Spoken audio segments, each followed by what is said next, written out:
Good evening, XRP family. October 15th, 2024.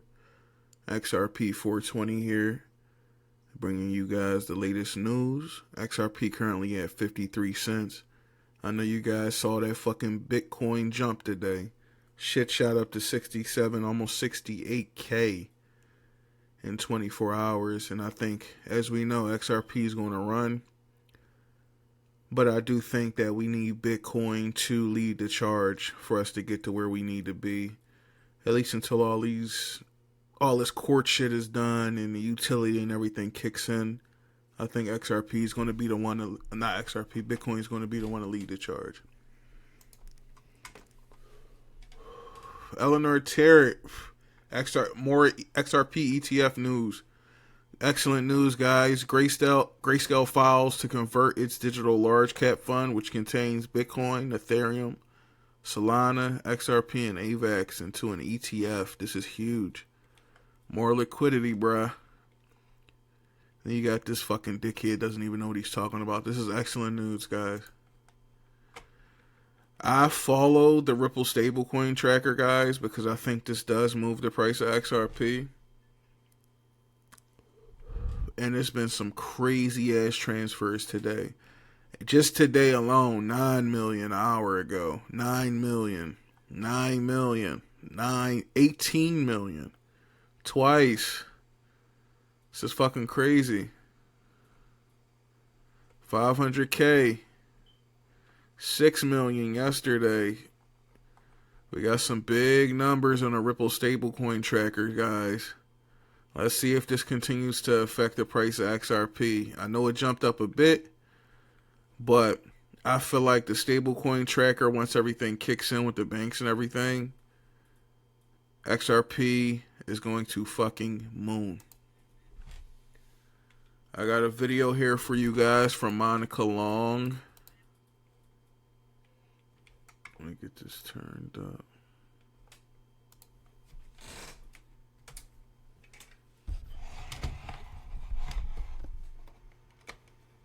Excellent news here, guys. In our industry, we think the headline of 2024, it has been the biggest year of institutional adoption for digital assets and blockchain that we've seen to date. And we think this has been driven by three trends. Momentum for global regulatory clarity, crypto getting validation from Wall Street as a bona fide asset class, tokenization of real-world assets. And we think this is just the tip of the iceberg. We know from working with financial institutions for many years that what they want is a one-stop shop that provides secure and compliant digital asset infrastructure. And that's what we do.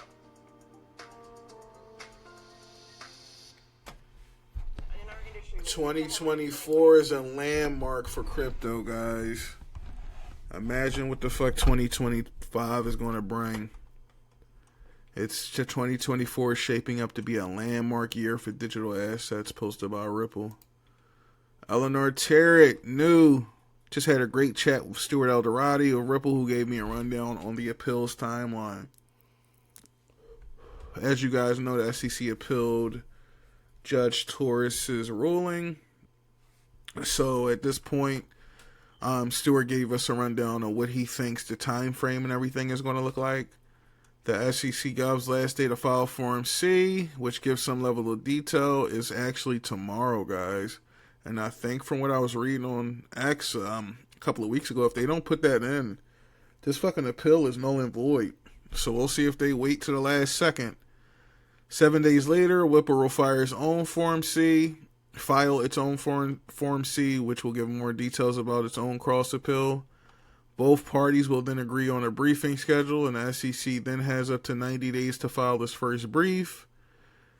Alderati says he expects them to take the full 90 days, which we all know they all wait to the last second to fuck us. But once this is done, guys, we'll never have to deal with this shit again.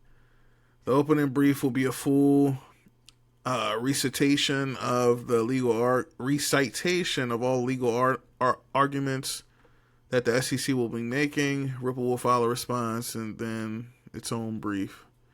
The full briefing process, according to Alderati, will go through July 2025. So we're looking at one more year, guys. If everything gets fucking dragged out, Maybe we see a fucking settlement in the midst of this and just done with it. Maybe Trump gets in the office and fucking fires Gary and all of this shit gets swept under the rug. I don't know. Nobody fucking knows. But this is worst case scenario, and I don't think it's that bad, honestly. King XRP. I thought this was an interesting video. Check this one out, guys. This guy is saying that he's seeing at least 50 trillion plus going into XRP by 2025. Listen to this. 30 to 50 trillion, all on XRP, all trading on RTX. Here we go. Behind my original projections, but the total market is 1.4 quadrillion, everything that's ever out there. And if you start looking across any of those asset classes, they're all starting to move on-chain already. And the ease with which we've seen people interested in money market funds, tokenized treasuries, and those types of instruments, the support for stablecoins, when you're talking about replacing cash, when I see DTCC, Euroclear, Clearstream, it only takes one of them to flip onto natively digital, and that's trillions of assets on its own that move. So, tens of trillions, I think we could see. And bearing in mind it's 1.4 quadrillion, this is still a tiny slice of a huge market.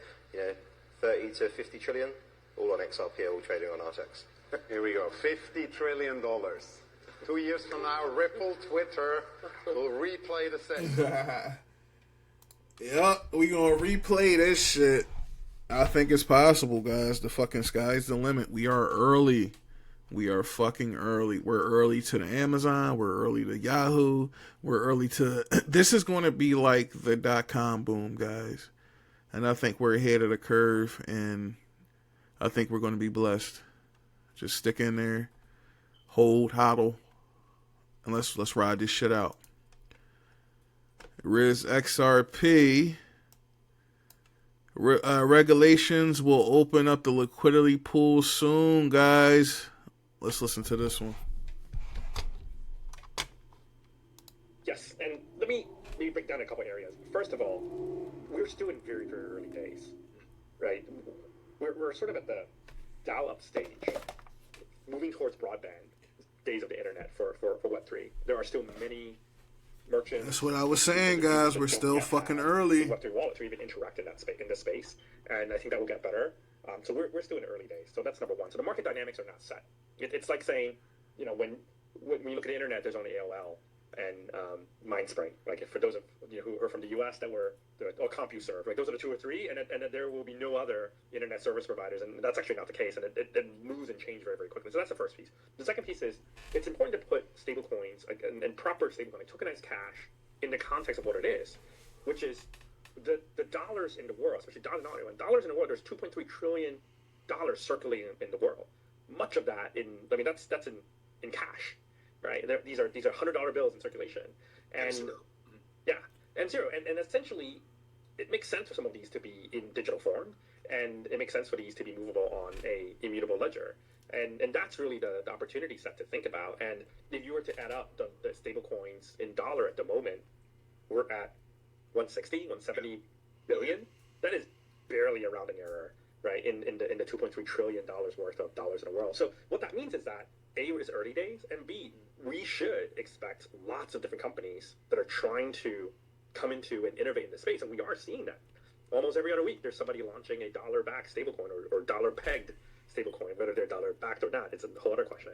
Right. But I think everyone wants to figure out, how do you move money in the right way? So I think that's to be expected. So that's one. And the second thing is, it's important to separate tokenized cash, stablecoins, versus tokenized deposits. Because, again, back to what you referred to, there is fractionalization in deposits that is not the same, at least in the way that USDC is structured.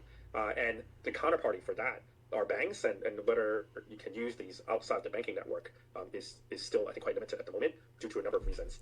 So I think it's important that there'll be innovation in the payments and in currency space, but what they are, I think, is still early. Yes, and let me talk that shit. We still early, guys. Which is why I'm telling y'all should still be packing your fucking bags. At this point, I'm not buying anymore because the only way I will buy more XRP is if it dipped below like 40 cents or lower. But I'm not buying at that 50-cent range because I still think we're going to take the fuck off. But if we do see another dip, I'll be buying.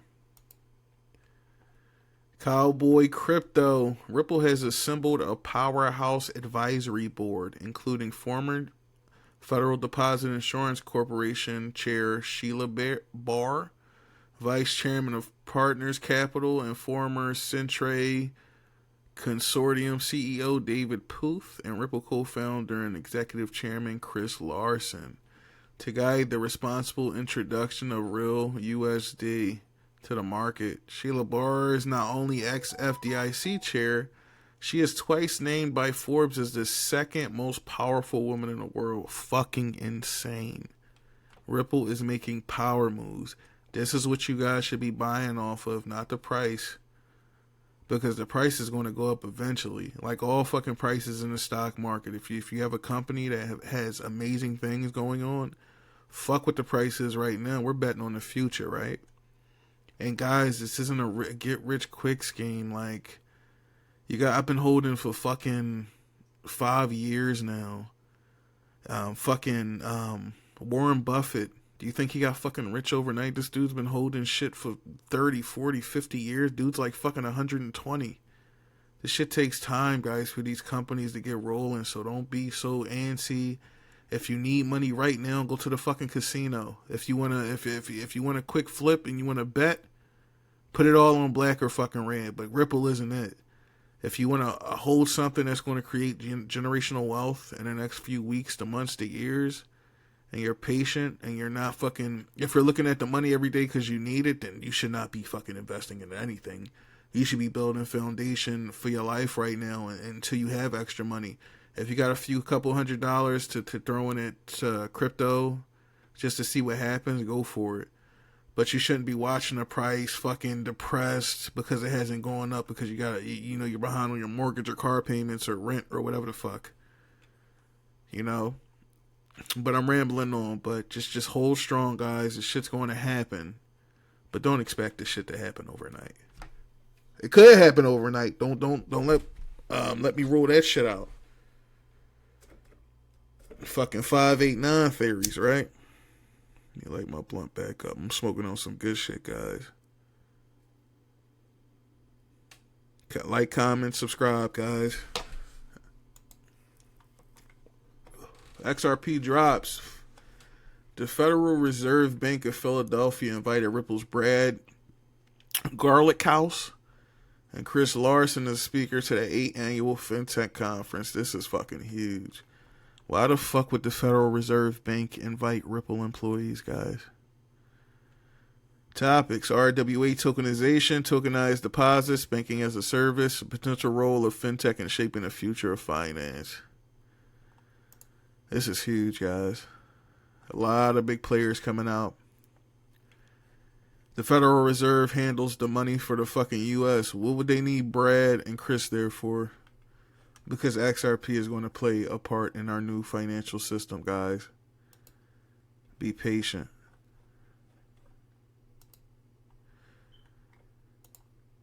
And I'm going to leave you guys on this video. He told us a long time ago, don't cry when settlement kicks the XRP price to the moon overnight. Ripple and Swift. XRP 420 here, October 15th. Evening bake session. Hope you guys had a good time. Make sure you guys like, comment, subscribe. Check this last video out. And I'll see you on the next one. Swift is the preeminent messaging system for the financial industry, which covers, say, payments, FX, trade, in terms of securities, etc., Nostra reconciliations, etc. What we're looking with the crypto, though, is where Swift would have a store and forward system for most of its payment transactions, where you need service level agreements that in a certain time I will do something if the payment turns up at a certain time during the day. Here we're looking at the new network styles, which allow instant, real-time movement to the funds and visibility of those funds as well. So we would not have a situation where banks need to come back to you and say, have my funds arrived, it's 3 days later, I need to find out or find query messages moving around the network. There's nothing like that.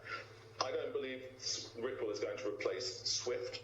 Ripple is one of the complementary networks, which is going to allow those institutions who need real time to make use of that. And I think we're also seeing that SWIFT are changing their network capability so that real time will be a possibility as well. But we may also see Ripple XRP moving across the SWIFT network as a currency when we're perhaps using something like FX.